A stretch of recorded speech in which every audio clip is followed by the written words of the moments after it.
Alors oui, cette ville du futur, vous l'avez vue? Je l'ai vu. J'en ai eu un aperçu. Je l'ai vu, j'ai touché, Alors, c'était passionnant. Je vais juste rappeler peut-être ce que c'est que le concept de Smart City, parce que donc c'était lors d'un salon qui s'appelle Smart City Expo à Barcelone. Il existe depuis 2011 et c'est pour promouvoir c'est un concept un peu utopique qui pense que il va y avoir donc de plus en plus de gens dans les villes et que le seul moyen de rendre les villes plus sûres, moins polluées et plus économes, c'est de recourir davantage aux nouvelles techno. Bien sûr. Donc, Ah oui. c'est dans ce salon qu'on voit les dernières innovations techno à destination des différentes villes dans le monde. D'accord. Alors, ce qui était très drôle, c'est que j'ai vu énormément de poubelles intelligentes, Ah pas connectées. Voilà. Pas connectées parce qu'elles ne sont pas connectées à Internet, mais elles sont intelligentes. Intelligentes, c'est-à-dire alors, elles ont des petites puces et vous allez voir, c'est pas C'est normal, forcément, dans une poubelle, souvent, il y a des trucs un peu pour faire bizarres. des trucs, ça va pas forcément plaire à tout le monde. C'est ça, là? C'est un peu pour fliquer les gens, en fait. Alors, en fait, il y a d'autres images. C'est les poubelles voilà, d'extérieur, c'est c'est pas les poubelles pour la maison. C'est les poubelles que tout le monde a. Donc, en fait, il va y avoir une puce pour les identifier et quand le contenu est déversé donc dans l'ébène, le chariot élévateur va les peser et sait quelle poubelle correspond à quel type de déchets recyclés. Et s'il constate que vous avez tout mis dans la même poubelle et que le poids de votre poubelle est énorme, ça veut dire que vous n'avez pas bien recyclé. Et qu'est-ce qui se passe? Ça envoie l'information directement Ça envoie un Robocop aux autorités Qui vous jette dans la locales. poubelle. qui nous jette dans la poubelle. Voilà, Ça c'est envoie ça. l'information directement aux autorités locales qui vous fait une petite amende au passage. Ah ouais, d'accord. Voilà. Ah, Ça mais c'est existe beaucoup déjà dans moins certains rigolo pays, que ce que comme je en croyais. Belgique. Ouais. Eh bien, Ouais, dites-moi. d'accord. Voilà. Bon, vous savez quoi, comme on est sur Facebook Live, vous pouvez réagir en direct. On a vos commentaires qui tombent là, donc n'hésitez pas, allez-y, Facebook Live ou YouTube ou 01net TV, bien sûr. C'est génial. Bon, ça c'était la poubelle intelligente. Après, il y a des capteurs partout dans le mobilier urbain. Alors, les bancs publics et surtout les réverbères. Donc, j'ai trouvé une petite start-up espagnole qui met différents types de capteurs à la demande des mairies. Donc, ça peut être la lumière, le détecteur de mouvement, l'humidité, le CO2. Et donc, toutes ces informations-là vont donc servir à remonter l'état de l'environnement ou du quartier au maire. Mais aussi, ça peut déclencher automatiquement des actions. C'est-à-dire que si le lampadaire ou le réverbère détecte qu'une personne court super vite, hop, on va augmenter la luminosité pour savoir qui c'est. Ou en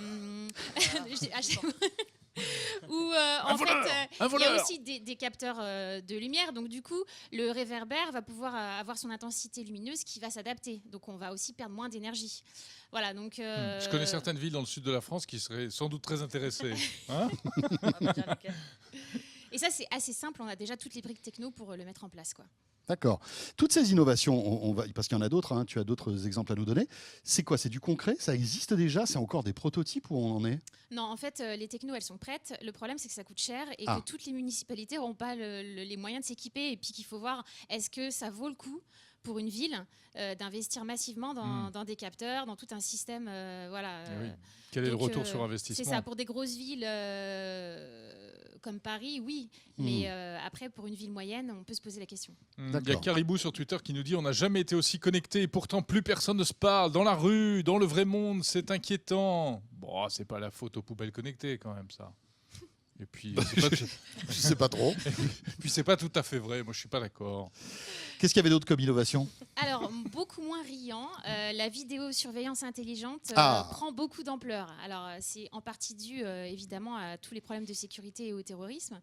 Mais on a notamment la reconnaissance faciale qui a fait d'énormes progrès en matière d'intelligence artificielle grâce à des algorithmes de deep learning.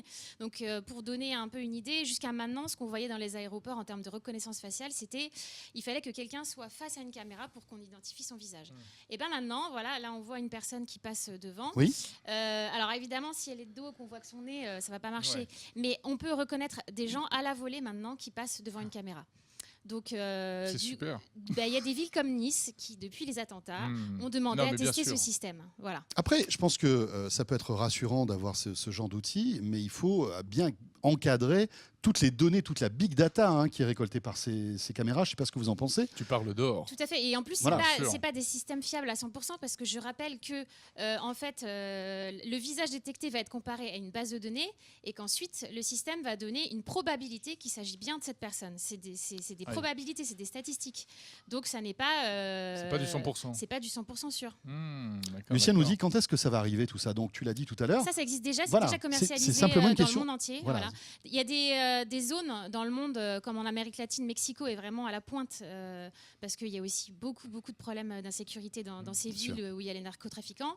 En Asie aussi, et puis ça dépend de la réglementation dans chaque pays. En Europe, on est beaucoup plus protecteur, donc là encore, la techno existe, elle est commercialisée, mais la réglementation fait que c'est encore très limité en Europe, encore que c'est beaucoup utilisé dans les casinos pour détecter les visages des gens qui sont blacklistés, qui sont interdits de... Ah oui. Voilà. C'est déjà utilisé dans beaucoup de casinos en Europe. Oui, les casinos, évidemment, Ou c'est pas les même, hypermarchés. un autre Là, exemple, les files parce que d'attente... vous avez le droit d'entrer dans les hyper, il n'y a pas de souci. Hein. Les files d'attente dans les aéroports, ne serait-ce qu'à Roissy, sont déjà gérées par ce genre de système, c'est-à-dire qu'on va compter, pour compter le nombre de gens, c'est de la vidéosurveillance intelligente. Ouais.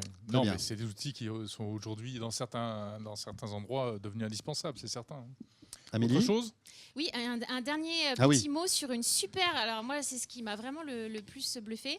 C'est Thales qui a développé une interface centralisée pour les maires. Donc c'est le nouveau dashboard des maires. Donc en fait, le maire, sur son ordinateur, il va avoir toutes les infos qui remontent en temps réel de s'il y a des articles qui ont cité le nom de sa ville, les embouteillages, l'état des transports en commun, la pollution, le nombre d'agressions en temps réel, si la police les communique.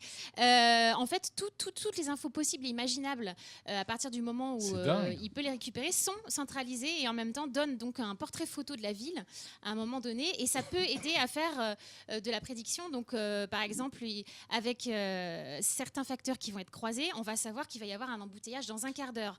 Donc tout de suite, qu'est-ce qu'il faut faire pour éviter ces embouteillages ? Et ben du coup, ça aide à la prise de décision. Et alors, le but final, c'est aussi de pouvoir utiliser ces données pour les rendre publiques et les montrer aux utilisateurs. Donc, dans la ville, pourquoi pas diffuser ces infos sur des panneaux à messages variables, ou même créer des applications au niveau local avec des petits pushs. Les gens seraient alertés de certains événements. C'est impressionnant, voilà. Ce tableau de bord. Là. Oui, c'est impressionnant, ça fait un peu peur. Ça fait genre Big Brother is watching you, hein, les gars. Moi, j'ai les moniteurs et vous, vous avez rien. Je vais couper la rue, là. Allez, boum, c'est pas ça.